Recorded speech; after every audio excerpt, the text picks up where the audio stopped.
This week, I've met with senior police officers and made clear it is the public's expectation that they will not merely manage these protests, but police them.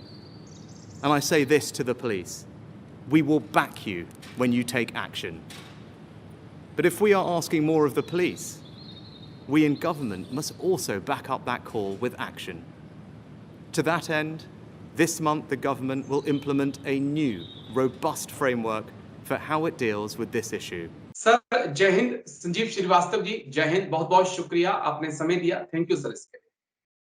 जय Hind Rajesh ji, thank you very much आपके show में मुझे फिर से बुलाने के लिए। Sir एक बड़े अहम मुद्दे पर मैंने आपसे बात करनी थी। दरअसल ब्रिटेन के पीएम ऋषि सुनक कहते हुए नजर आए कि आने वाले वक्त में पाकिस्तान, अफगानिस्तान और इंडोनेशिया के जो मौलवी हैं या धार्मिक गुरु हैं, उन्हें ब्रिटेन में आने की इजाजत नहीं दी जाएगी। क्या इस्लामोफोबिया का शिकार यूरोप हो रहा है, ब्रिटेन हो रहा है, या वाकई में जो कट्टरपंथी हैं वो अब यूरोप पर भारी होने लगे हैं? सर जी राजेश जी, देखिए ये जो कदम ब्रिटेन के प्रधानमंत्री ऋषि सुनक के द्वारा उठाया जा रहा है, ये एक सराहनीय कदम है और एक टाइमली कदम भी मैं कहूँगा, क्योंकि जिस तरीके से जो कट्टरवादी ताकतें लगातार पूरे विश्व में आतंक की साजिशें रच रही हैं और अभी हाल के समय में जो 7 अक्टूबर को इजराइल के ऊपर इतना बड़ा आतंकी हमला हुआ और उसके पीछे के जो कारण बहुत स्पष्ट थे कि ये जो ताकतें हैं, ये पूरे विश्व में धार्मिक उन्माद फैलाना चाहती हैं, सभ्यताओं के, धर्मों के बीच में संघर्षों को बढ़ाने की ये जमीन तैयार कर रही हैं, साजिशें रच रही हैं और लगातार पूरे विश्व भर में इस तरीके के जो कट्टरवादी अतिवादी जो धर्मगुरु इत्यादि हैं,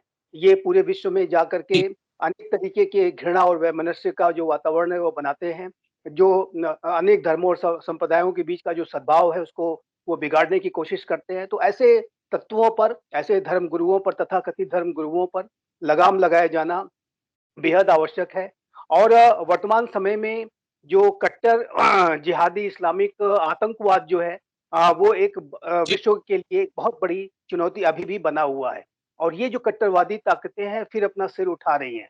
यूरोप में भी अगर आप देखें तो अनेक तरीके से इस तरीके के ऐसे एलिमेंट्स जिनको कि यूरोपीय राष्ट्रों ने अपने देश में पनाह दी, वो अब अनेक तरीके की साजिशों को रचते हुए वो यूरोप में भी अपने प्रभाव को और अपने डोमिनेशन को बढ़ाने की मंसूबे रखते हैं, मंशा रखते हैं और ऐसे में जो इस तरीके के जो तत्व जो कि आतंकवादी, जिहादी विचारधारा से प्रेरित हैं, जाहिर है कि ये किसी भी राष्ट्र के लिए, किसी भी कॉन्टिनेंट के लिए, पूरे विश्व के लिए खतरा साबित हो सकते हैं। हमास के समर्थन में प्रदर्शन हुए थे, क्या उसने चिंताएं बढ़ा दी हैं यूरोप की?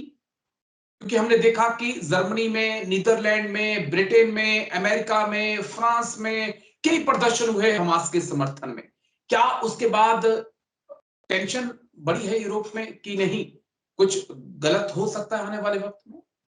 बिल्कुल, आपने ये बिल्कुल सही प्रश्न उठाया है। हमास के समर्थन में जो तथाकथित जो एक जिसको कि मैं कहूँगा कि एक ऐसी सोच जो कि अपने आप को उदारवादी जरूर वो कहते हैं, लेकिन उसके पीछे का जो एक पाखंड होता है, जो हाइपोक्रेसी होती है, एक अपीजमेंट होता है, उसकी वजह से इन तत्वों को जो बढ़ावा मिला, एक ऐसा नैरेटिव बिल्ड करने की कोशिश की गई कि जैसे कि ये जो पूरी लड़ाई है मिडिल ईस्ट रीजन में इजराइल और हमास के बीच की, ये दो सभ्यताओं के बीच की लड़ाई है, दो धर्मों के बीच की लड़ाई है और इस तरीके के पूरे नैरेटिव को जिन तत्वों ने, जिन लोगों ने बिल्ड करने की कोशिश की, वो निसंदेह पूरे विश्व में चिंता का सबब बनी है और यूरोपीय राष्ट्र भी इससे चिंतित हैं। हमास के समर्थन में जो रैलियां हुई हैं, उसका जरूर जो है इसका जो असर इस तरीके के निर्णय में पड़ा है और अभी ऋषि सुनक को इस तरीके का एक प्रपोजल लाना पड़ा और अन्य देश भी, फ्रांस इत्यादि भी और अन्य विश्व के अनेक देश ऐसे प्रपोजल्स को लाने पर विचार कर रहे हैं। भारत को भी इसको लेकर के सतर्क रहना होगा।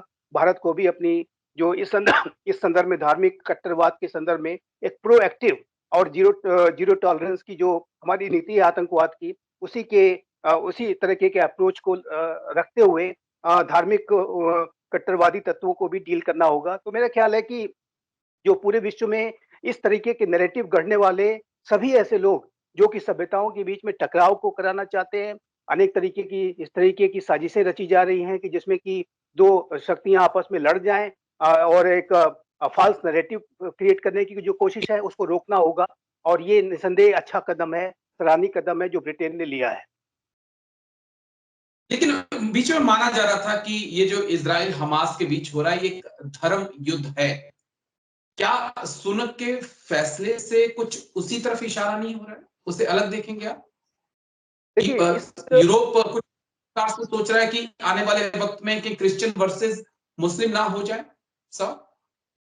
देखिए राजेश जी इसको बहुत ही गहराई के साथ हमें इसको देखने और समझने की आवश्यकता है कि ये जो आतंकी जो ताकतें हैं, ये जो कट्टरवादी जी, इस्लामिक जिहादी मानसिकता रखने वाले, कट्टर शरिया लॉ को लागू करने वाली सोच रखने वाले जो तत्व हैं, इनकी तो कोशिश ही यही थी कि इज़राइल पर एक बड़ा हमला किया जाए और ताकि आगे चल कर के ये जो पूरा युद्ध जो छिड़ेगा वो इस तरीके का पेश हो जाए जी, कि जैसे कि ये ज्यूज और मुस्लिम्स आपस में लड़ रहे हैं, जैसे कि ये अरब राष्ट्रों और इजराइल के बीच की लड़ाई है, जैसे कि ये 2 सभ्यताओं के बीच की लड़ाई है। ये तो कट्टरवादी तत्व यही चाहते ही थे और इनकी मंशा यही थी कि जो जी, इजराइल जो कि एक ज्यू बहुल राष्ट्र है और अरब राष्ट्र जो कि मुस्लिम बहुल हैं, उनके बीच में जो संबंधों को सामान्य करने की जो बातचीत चल रही थी, उसको कैसे तोड़ा जाए, कैसे उस पूरी प्रक्रिया पर लगाम लगाई जाए ताकि इजराइल का इंटीग्रेशन ना हो सके और पूरे विश्व में एक धार्मिक कट्टरवाद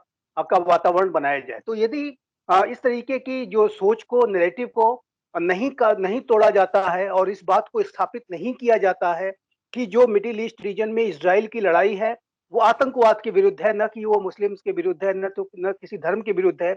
इसको रोकना होगा और इस तरीके के नैरेटिव को पेश करने वाले जो भी धर्म गुरु हैं, जो कि ऐसी लड़ाइयों को 2 धर्मों के बीच का बता रहे हैं, उनके ऊपर लगाम लगानी होगी, उनका अपीजमेंट रोकना होगा। अपने देश में भी बहुत अपीजमेंट की जैसी स्थितियाँ क्रिएट की जाती हैं, अपने देश में भी पूरे इज़राइल और हमास के युद्ध को इस तरीके से पेश करने की कई लोगों के द्वारा कोशिश की गई और पूरे अपने देश में ही नहीं, पूरे विश्व में, अमेरिका में भी इस तरीके की कोशिशें हुई कि इसको एक धर्म युद्ध के तौर पर देखा जाने लगा, जो कि मैं स्पष्ट रूप से कहना चाहता हूँ कि ये बिल्कुल फ़ॉल्स नैरेटिव है। इस नैरेटिव को हमें तोड़ना होगा, सच्चाई को लाना होगा कि जो इज़राइल के विरुद्ध किया गया वो एक आतंकवाद था और जो लड़ाई चल रही है वो आतंकवाद के विरुद्ध है, न कि किसी धर्म के खिलाफ है।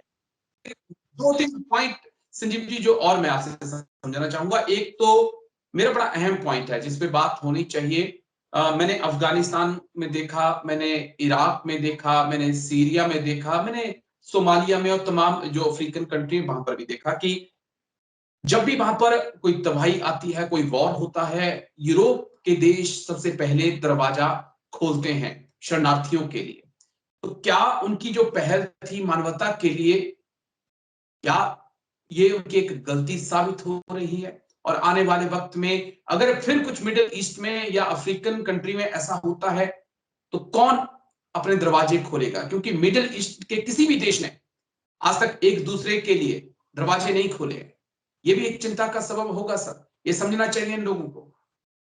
जी, ये आपने बहुत ही अच्छा प्रश्न उठाया, बहुत अच्छा पॉइंट रखा है और यही एक कड़वी सच्चाई है कि ये जो मिडिल ईस्ट के जो देश हैं, जो कि तमाम ऐसे बयान हाल के समय में देते रहे कि मुस्लिम्स के विरुद्ध अत्याचार हो रहा है और उनके खिलाफ अनेक तरीके की जातियाँ हो रही हैं, उनको जो है एलिमिनेट करने की साजिशें रची जा रही है इत्यादि, इत्यादि।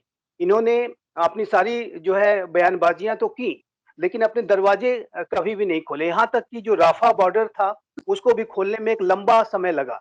बहुत ही इंटेंस नेगोशिएशन के बाद जाकर के इजिप्ट इसके लिए तैयार हुआ और उसके अलावा जो अन्य जो भी राष्ट्र थे, जो कि अपने आप को मुस्लिम हितों का हितैषी मानते हैं और तमाम तरीके के बयानबाजियाँ करते हैं, बैठकें करते हैं, लेकिन जहाँ तक दरवाजे खोलने की बात आई, तो उन्होंने दरवाजे बंद करके रखे हुए हैं।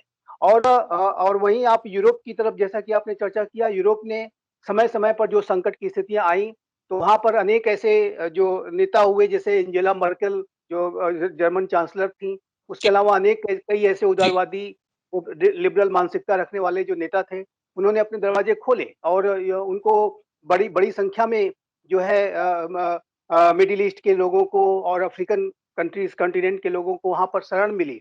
लेकिन वही अभी आप देखिए तो उन्हीं जो शरण दिए गए अनेक ऐसे लोगों में कुछ ऐसे एलिमेंट्स हैं जो कि रेडिकलाइज्ड थे ऑब्वियसली, और जो कि आतंक के रास्ते पर थे।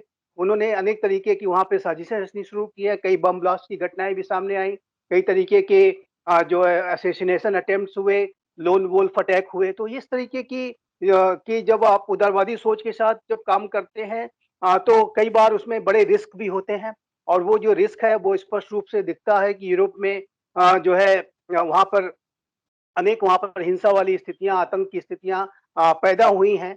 तो यूरोप को इसको लेकर के अब सतर्क रहना होगा। मुझे लगता है कि एक शरण देना मानवीय आधार पर ये बिल्कुल ठीक है, लेकिन ऐसे एलिमेंट्स की भी पहचान करना और उनके ऊपर लगाम लगाना समय रहते ये भी बेहद आवश्यक है। उनके खिलाफ जरा भी आप उदारवादी रवैया अपनाएँगे, तो आपके लिए घातक साबित होंगे।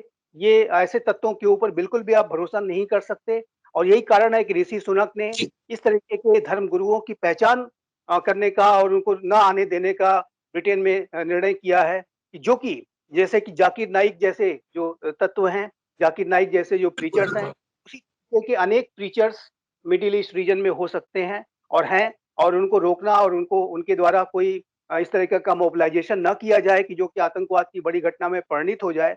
ये मुझे लगता है कि बेहद आवश्यक है। ये right step in the right direction है, और ये टाइमली है। अगर नहीं किया जाएगा तो बहुत ज़्यादा देर हो जाएगी। अपने देश में भी मैं फिर से कहना चाहूँगा, हम लोग को यहाँ पर भी खामियाजा भुगतना पड़ेगा। हम तो इसमें कहते हैं सर कि जिस थाली में खाएँ, उस थाली में छेद नहीं करना चाहिए। लेकिन शुक्रिया आपका सर, शुक्रिया आपने सुबह-सुबह इतना वक़्त दिया मुझे और तमाम पहलुओं को इतनी बारीकी से समझाया सर। Thank you. जय हिंद sir. Thank you. Thank you जय संजीव जी। जय